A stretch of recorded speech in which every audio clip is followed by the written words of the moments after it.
Hugo Lloris qui s'est encore troué jeudi face à Manchester City. 2 boulettes sur le premier but de City et sur la frappe de Mahrez au premier poteau. Ça commence à faire beaucoup parce que face à Aston Villa, il avait relâché un ballon dans les pieds d'un attaquant de Villa. Il avait concédé l'ouverture du score. Et puis face à Arsenal, il y a le premier but contre son camp de sa carrière.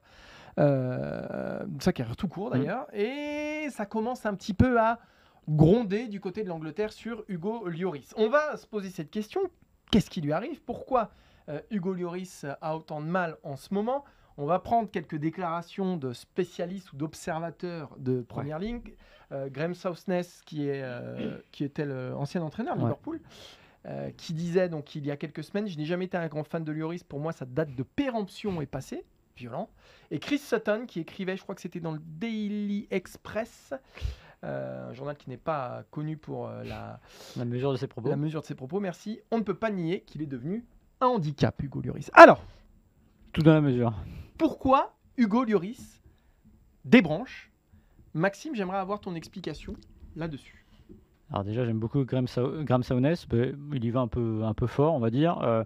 Moi, je pense que là, ce qui lui arrive actuellement, alors c'est dommageable évidemment pour lui, c'est dommageable aussi pour Tottenham, parce qu'évidemment, ça fait perdre des points et ça fait pas sérieux. Mais ça me paraît trop gros pour être vrai, entre guillemets. C'est-à-dire que je pense qu'il est en train de payer la décision d'arrêter sa carrière internationale, évidemment non pas sportivement, mais le lundi soir où il l'annonce chez nos confrères de l'équipe sur TF1, moi, j'en ai déjà parlé ici, il me semble, je le revois interrogé par nos confrères de l'équipe, et j'ai pas reconnu Hugo Lloris ce soir-là. C'est-à-dire dans le sens où on sentait, il a parlé d'une chape de plomb, d'un poids qui lui pesait, parce que l'équipe de France, parce que sortir d'un tournoi vidé. Et on l'a senti, on l'a vu sourire, et vraiment c'était un soulagement, c'est-à-dire bon, ça y est, c'est terminé. C'est un poids qui... Et là, j'ai l'impression que le relâchement, finalement, il va trop loin, et il est hyper spectaculaire. Vous ajoutez ça, en plus, à une finale de Coupe du Monde perdue.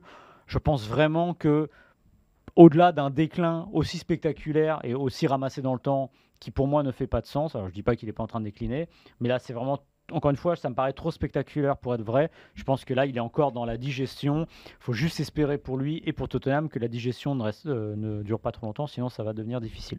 Il faut se souvenir, en 2018, la France est championne du monde. Il faut se souvenir de ce qui se passe avec Hugo Lloris dans les jours et les semaines qui suivent. Il reprend très vite la compétition, comme ça a été le cas en ce mois de janvier. Et il traverse peut-être le moment le plus délicat de sa carrière à ce moment-là. Donc la France vient d'être championne du monde. En 2018, donc en septembre 2018, il a suspension de permis parce qu'il est, il est arrêté par les flics et il est en état de... Voilà, son taux d'alcoolémie est 2 fois, je crois, supérieur à, DUI. Voilà, à ce qui devrait être. Donc voilà. Derrière, la presse anglaise le démolit en priant Mauricio Pochettino de lui retirer le brassard de capitaine à Tottenham. Et puis il se blesse, il rate le premier rendez-vous de l'équipe de France et la présentation de la coupe au Stade de France. Enfin, il est là mais en survêtement, il se blesse quelques semaines. Et bon voilà, il y a une décompression totale, il y a cet épisode délicat. Et on peut mettre en parallèle ce qui se passe aujourd'hui, c'est-à-dire, alors là c'est uniquement sur le terrain, donc je pense que la tempête elle est un peu moins forte qu'il y a quelques temps, mais de la même façon, l'Angleterre le vilipende, lui reproche pas mal de choses. Il faut se souvenir aussi que Lloris a sorti l'équipe d'Angleterre il y a un peu plus d'un mois. Voilà. Mais moi, je pense que, comme tu le dis, c'est une décompression d'après Coupe du Monde. Et moi, je pense qu'effectivement, quand tu dis sa retraite internationale, il s'est rajouté une difficulté. C'est-à-dire que déjà, tu as la difficulté de redescendre sur terre après la Coupe du Monde, même s'ils ne l'ont pas gagnée. Mais en plus, tu rajoutes cette charge émotionnelle. Et en plus... la retraite internationale de Lloris, c'est pas comme la retraite internationale de Raphaël Varane. Lloris, sa carrière, c'est l'équipe de France à 80%. C'est-à-dire que ce qu'on retiendra, une fois que tout sera terminé, on retiendra l'équipe de France. On retiendra assez peu finalement Tottenham, Lyon et Nice. Donc il a rompu le lien qui le maintenait avec l'excellence, le très très haut niveau, ses plus beaux souvenirs, etc.